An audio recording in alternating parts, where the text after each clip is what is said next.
ಇವರೆಗೆ ನಾವು ಬೆಳಿಗ್ಗೆ ಇಲ್ಲಿವರೆಗೂ 12 ಶ್ಲೋಕಗಳ ಭಾವಾರ್ಥವನ್ನ ನಾವು ಗಮನಿಸಿದ್ದೇವೆ. ಕೊನೆ ಅಧ್ಯಾಯದ ಇನ್ನು 4-5 ಶ್ಲೋಕಗಳಿವೆ. ಅದರಲ್ಲಿ ಒಂದೆರಡು ಶ್ಲೋಕಗಳ ಭಾವಾರ್ಥವನ್ನ ಇವತ್ತು ಗಮನಿಸೋಣ. ಶ್ರೀ ಗುರು ನಮಃ. ಹರಿ ಓಂ. ಇದರಲ್ಲಿ ಆನಂದ ತೀರ್ಥರಿಗೆ ಸರ್ವಶ್ರೇಷ್ಠವಾದ ಆನಂದವನ್ನು ಕೊಟ್ಟಂತಹ ಪರಮಾತ್ಮನೇ ನಿನಗೆ ನಮಸ್ಕಾರ ಅಂತ ಇದರಲ್ಲಿ ಹೇಳ್ತಾ ಇದ್ದಾರೆ. ಅದರಲ್ಲಿ ವೃಂದಾರಕ ವೃಂದ ಸುವಂದಿತ ವಂದೇ ಆನಂದ ತೀರ್ಥ ಪರಾನಂದ ವರದ.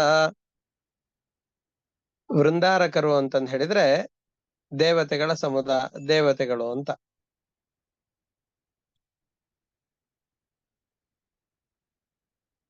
ವೃಂದಾರಕರ ವೃಂದ ಅಂತಂದ್ ಹೇಳಿದ್ರೆ ದೇವತೆಗಳ ಸಮುದಾಯ. 5ನೇ ಶ್ಲೋಕ. ಹೌದು, ಇದು 5ನೇದ್ದು ಅಂತಿದೆ ಇಲ್ಲಿ ನನ್ನ ಪುಸ್ತಕದಲ್ಲಿ. ವೃಂದಾರಕ ವೃಂದ ಅಲ್ವಾ ಗುರುಗಳೇ? ನಮ್ಮಲ್ಲಿ ಮಂದಾರ ಚಂದಿತ ಅಂತ ಬಂದಿದೆ. ಹಾಗಾದ್ರೆ ಹಿಂದೆ ಮುಂದೆ ಇದೆ ಅಷ್ಟೇ. ಅದು ಮಂದಾರ ಸೂನು ಸುಚರ್ಚಿತ ಅಥವಾ ಮಂದಾರ ಸ್ಯಂದಿತ ಮಂದಿರ ಒಂದೇ ಅನ್ನೋದು ನಿಮ್ಗೆ 5 ಬಂದಿದೆ ಅನ್ಸುತ್ತೆ. ಸ್ವಲ್ಪ ಹಿಂದೆ ಮುಂದೆ ಆಗಿದೆ. ಸರಿ, ಇದು ನಂದ್ರಲ್ಲಿರೋ ತರ ಹೇಳಿರ್ತೀನಿ, ಅದನ್ನ ಹೆಂಗೋ ಹೇಳಬಹುದು, ತೊಂದ್ರೆ ಇಲ್ಲ. ವೃಂದಾರಕ ಅಂತಂದ್ ಹೇಳಿದ್ರೆ ದೇವತೆಗಳು, ಅವರ ವೃಂದ ಅಂತಂದ್ ಹೇಳಿದ್ರೆ ದೇವತೆಗಳ ಸಮುದಾಯ ಅಂತ ಅರ್ಥ. ಎಲ್ಲ ದೇವತೆಗಳಿಂದ ವಂದಿತನಾದವನೇ ಅಂತ ಇಲ್ಲಿ ಹೇಳ್ತಾ ಇದ್ದಾರೆ. ವೃಂದಾರಕ ವೃಂದ ಸುವಂದಿತ ವಂದೇ.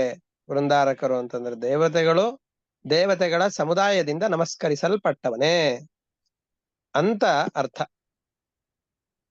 ದೇವತೆಗಳ ವೃಂದದಿಂದ ವಂದಿತನಾದ ಪರಮಾತ್ಮನೇ, ಆನಂದ ತೀರ್ಥರಿಗೆ ಪೂರ್ಣವಾದ ಆನಂದವನ್ನ ಕೊಟ್ಟವನೇ. ಕೊಟ್ಟಿಲ್ಲ.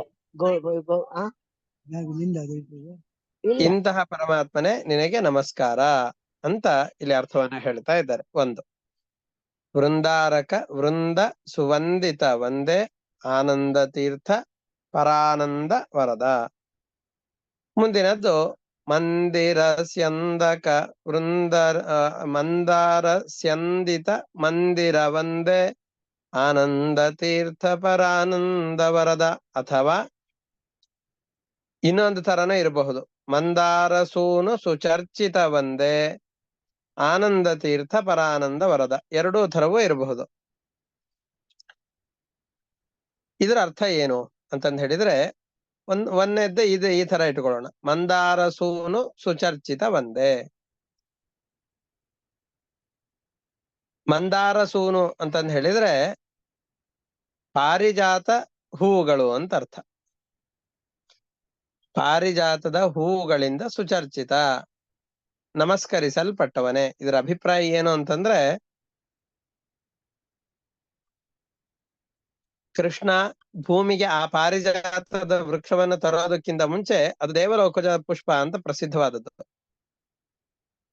ದೇವಲೋಕದ ಪುಷ್ಪ ಅಂತ ಪ್ರಸಿದ್ಧವಾದಂತಹ ಯಾವ ಹೂಗಳಿದೆಯೋ ಅದರಿಂದಲೂ ನೀನು ಅರ್ಚಿಸಲ್ಪಟ್ಟಿದ್ದೀಯಾ, ಪೂಜಿಸಲ್ಪಟ್ಟಿದ್ದೀಯಾ ಅಂತ ಆದರೆ ನೀನು ಸರ್ವೋತ್ತಮನೇ ಆಗಿರ್ಬೇಕು. ನೀನು ಸರ್ವೋತ್ತಮನಾಗದಿದ್ದರೆ ನಿನಗೆ ದೇವಲೋಕದ ಪುಷ್ಪಗಳಿಂದ ಯಾಕೆ ಅರ್ಚನೆ ಮಾಡ್ತಾರೆ ದೇವತೆಗಳೆಲ್ಲ? ಹಾಗಾಗಿ ಮಂದಾರ ಸೂನು ಸುಚರ್ಚಿತ ವಂದೇ. ಮಂದಾರ ಸೂನು ಅಂದ್ರೆ ಪಾರಿಜಾತದ ಹೂಗಳು, ಅದರಿಂದ ಚೆನ್ನಾಗಿ ಅರ್ಚಿಸಲ್ಪಟ್ಟ ಪರಮಾತ್ಮನೇ ನಿನಗೆ ನಮಸ್ಕಾರ. ನೀನೆಂತಹವನು? ಆನಂದ ತೀರ್ಥರಿಗೆ ಮೋಕ್ಷದ ಆನಂದವನ್ನು ಕೊಟ್ಟವನು. ಅಂತಹ ಪರಮಾತ್ಮನೇ ನಿನಗೆ ನಮಸ್ಕಾರ ಅಂತ ಒಂದು ಮಂದಾರ ಸೂನು ಸುಚರ್ಚಿತ ವಂದೇ ಅನ್ನೋದಕ್ಕೆ ಅರ್ಥ. ಅಥವಾ ಮಂದಾರ ಸ್ಯಂದಿತ ಮಂದಿರ ವಂದೇ ಅಂತ ಇರಬಹುದು. ಈ ತರ ಇದ್ರೂ ಇದೇ ಅಭಿಪ್ರಾಯ. ಮಂದಾರ ಸ್ಯಂದಿತ ಅಂತಂದ್ ಹೇಳಿದ್ರೆ ನಿನ್ನ ಮನೆ ಏನಿದೆಯೋ ಅದು ಎಂದೆಂದಿಗೂ ಕೂಡ ಹೂವುಗಳ ಘಮದಿಂದ ಆವೃತವಾಗಿರುತ್ತೆ.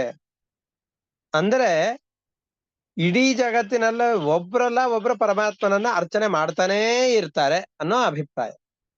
ನಿರಂತರವಾಗಿ ಅರ್ಚಿತನಾದ ಪರಮಾತ್ಮನೇ ಮಧ್ವಾಚಾರ್ಯರಿಗೆ, ಪೂರ್ಣ ಪ್ರಜ್ಞಾಚಾರ್ಯರಿಗೆ ಮೋಕ್ಷದ ಆನಂದವನ್ನು ಕೊಟ್ಟಂತಹ ಪರಮಾತ್ಮನೇ ನಿನಗೆ ನಮಸ್ಕಾರ ಅನ್ನುವಂತಹದ್ದು ಈ ಶ್ಲೋಕದ ಭಾವಾರ್ಥ. ಮಂದಾರ ಸೂನು ಸುಚರ್ಚಿತ ಬಂದೆ. ಮಂದಾರ ಸೂನು ಅಂತಂದ್ರೆ ಪಾರಿಜಾತ ವೃಕ್ಷಗಳು, ಇದರಿಂದ ಸುಚರ್ಚಿತ ಚೆನ್ನಾಗಿ ಅರ್ಚಿಸಲ್ಪಟ್ಟಂತಹ ಪರಮಾತ್ಮನೇ, ಆನಂದ ತೀರ್ಥರಿಗೆ ಸರ್ವೋತ್ಕೃಷ್ಟವಾದ ಆನಂದವನ್ನು ಕೊಟ್ಟವನೇ ನಿನಗೆ ಒಂದೇ ನಮಸ್ಕರಿಸುತ್ತೇನೆ. ಅಥವಾ ಮಂದಾರ ಸ್ಯಂದಿತ ಮಂದಿರ ಒಂದೇ. ಮಂದಾರ ಪುಷ್ಪಗಳಿಂದ ಒಬ್ಬರಲ್ಲ ಒಬ್ಬರಿಂದ ನಿರಂತರವಾಗಿ ಅರ್ಚಿತನಾದಂತಹ ಪರಮಾತ್ಮನೇ ನಿನಗೆ ನಮಸ್ಕಾರ ಅನ್ನುವಂಥದ್ದು ಈ ಶ್ಲೋಕದ ಭಾವಾರ್ಥ. ವೃಂದಾರಕ ವೃಂದ ಸುವಂದಿತ ಒಂದೇ ಆನಂದ ತೀರ್ಥ ಪರಾನಂದ ವರದ ಅನ್ನುವ ಶ್ಲೋಕದ ಭಾವಾರ್ಥ. ವೃಂದಾರಕರು ಅಂತಂದು ಹೇಳಿದರೆ ದೇವತೆಗಳು, ದೇವತೆಗಳ ವೃಂದ ಅಂತಂದು ಹೇಳಿದರೆ ಸಮುದಾಯ. ಅದರಿಂದ ಚೆನ್ನಾಗಿ ಅರ್ಚಿಸಲ್ಪಟ್ಟಂತಹ ಪರಮಾತ್ಮನೇ ನಿನಗೆ ಒಂದೇ ನಮಸ್ಕರಿಸುತ್ತೇನೆ. ನೀನು ಆನಂದ ತೀರ್ಥರಿಗೆ ಸರ್ವೋತ್ಕೃಷ್ಟವಾದ ಆನಂದವನ್ನು ಕೊಟ್ಟವನು ಅಂತ ಇದು 2 ಶ್ಲೋಕಗಳ ಭಾವಾರ್ಥ. ಇವತ್ತಿಗೆ ಇಷ್ಟಕ್ಕೆ ಪಾಠವನ್ನು ನಿಲ್ಲಿಸ್ಕೊಂಡಿರೋಣ. ಇದರಲ್ಲಿ ಯಾವ್ದಾದ್ರು ಪದಗಳಿಗೆ ಅರ್ಥ ಗೊತ್ತಿಲ್ಲ ಅಂತಂದ್ರೆ ಕೇಳಬಹುದು. ಆಮೇಲೆ ಇವತ್ತು ಯಾವ ಸ್ತೋತ್ರವನ್ನ ಪಾರಾಯಣ